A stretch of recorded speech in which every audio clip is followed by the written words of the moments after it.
Merci, Monsieur le Président, Mesdames, chers collègues.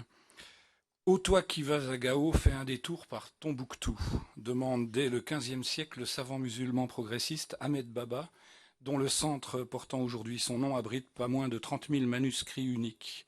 La renommée de ces deux lieux mythiques que constituent les villes de Tombouctou et de Gao au Mali a traversé le temps et les frontières. Or, après la destruction de plusieurs mausolées à Tombouctou par les membres du groupe intégriste Ansar Dine, l'inquiétude concernant la préservation de ces trésors est grande. Vous parlez vous-même, Madame, d'épuration culturelle. L'UNESCO vient de les inscrire le 28 juin dernier, sur la liste des sites en péril prévue à l'article 11 de la Convention concernant la protection du patrimoine mondial naturel, culturel, comme l'ont été les Bouddhas de la vallée de Bamiyan en Afghanistan, avec le destin qu'on leur connaît. En France, le Premier ministre Jean-Marc Ayrault a déploré lors de son discours de politique générale du 3 juillet dernier la destruction des mausolées et tenu à affirmer la détermination du gouvernement à empêcher des groupes comme AQMI de constituer au nord Mali des bastions du terrorisme international qui menacent la paix et la prospérité de l'ensemble de la région, comme notre propre sécurité. Le ministre des Affaires étrangères, Laurent Fabius, a quant à lui estimé que la situation au Mali constituait une urgence, qu'il fallait éviter que le Nord Mali ne se transforme en sanctuaire durable pour les terroristes. Pour ramener la paix, des actions diplomatiques et militaires ont été engagées. S'agissant des trésors du patrimoine mondial de la région, l'UNESCO a demandé à l'Union africaine et à la communauté internationale de faire tout leur possible pour aider à protéger Tombouctou et le tombeau des Askia. L'UNESCO n'a pu que déplorer ces destructions tragiques. Le gouvernement malien a quant à lui condamné, je cite, une furie destructrice assimilable à des crimes de guerre et s'apprête à engager des poursuites pour arrêter ces crimes contre l'héritage culturel du peuple malien. La Cour pénale internationale prévoit d'enquêter et de condamner ce qu'elle considère comme un crime de guerre, vous en avez parlé.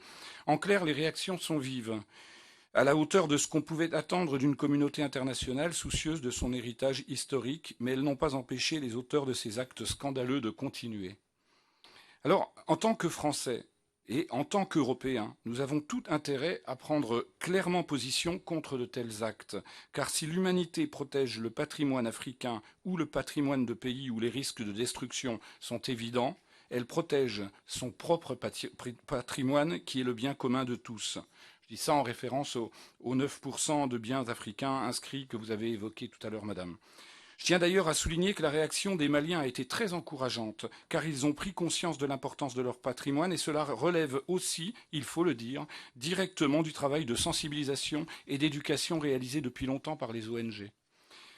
Malgré tout, le contexte malien est un contexte beaucoup plus global de guerre entre les forces maliennes et les rebelles touaregs qui durent depuis plusieurs mois maintenant, et la destruction des mausolées de Tombouctou est un des dommages collatéraux de cet affrontement, avec toute la dimension religieuse qu'on retrouve derrière. Si bien qu'on peut se demander si la convention de La Haye de 1954 que vous avez évoquée, qui vise à protéger les biens culturels en cas de conflit armé, est encore réellement efficace, eu égard aux évolutions de la société, ne serait-ce que parce que tous les pays n'ont pas adhéré, aux nouvelles normes de revendication et d'action de certains groupes tels que Ansar Eddine.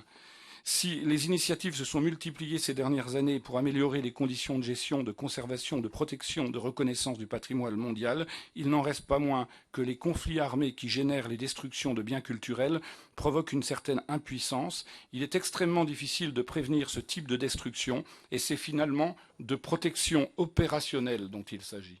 Protection opérationnelle.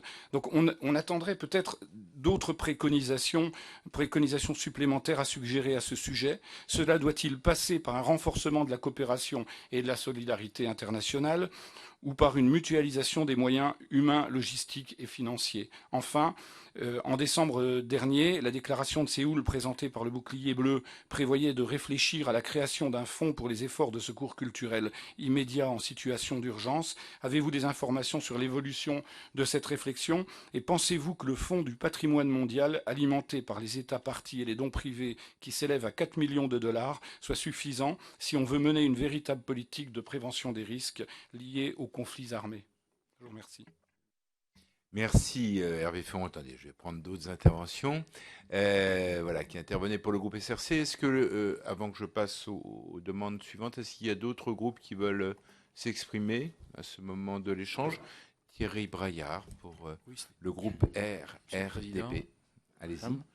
madame. C'était simplement une question, comme vous parliez beaucoup du Mali, il se trouve qu'il y a des régions françaises qui font de la coopération décentralisée avec ces pays. Et je voulais savoir si vous aviez des relations avec ces collectivités territoriales et comment on harmonisait le rôle de l'État entre cette coopération décentralisée de certaines régions et l'État. Merci Thierry Braillard. Marcel Rogemont Oui. a la parole. Je vous remercie. Dernièrement, comment l'Assemblée parlementaire de la francophonie qui s'est réunie il y a quelques jours à Bruxelles a attiré l'attention sur, bien sûr, le Mali, mais aussi sur la Géorgie. Et laissant entendre que là, en Géorgie, sur la partie que la Fédération de Russie occupait, il y avait des reconstructions qui n'étaient pas conformes à l'esprit de respect du patrimoine. Au travers des questions qui ont été posées tout à l'heure par Hervé Féron, et notamment et aussi le rappel sur ce qui se passe actuellement dans la partie occupée par la Fédération de Russie de la Géorgie, c'est d'avoir peut-être, en complément de ce que vous avez déjà dit, mais avoir peut-être une architecture des moyens d'action. Parce que je prends à dessein la Géorgie parce qu'on est en face de la Fédération de Russie, qui est un tout petit pays contre lequel, bien naturellement, il est possible de prendre des mesures hard. Donc j'aurais voulu savoir quels sont les moyens que concrètement on peut avoir dans le cas, par exemple, pas simplement du Mali, mais dans le cas de la Géorgie, parce que c'est un pays quand même important, et donc pour mieux comprendre un peu votre action. Merci. Y a-t-il d'autres demandes d'intervention? Je ne vois pas de demande.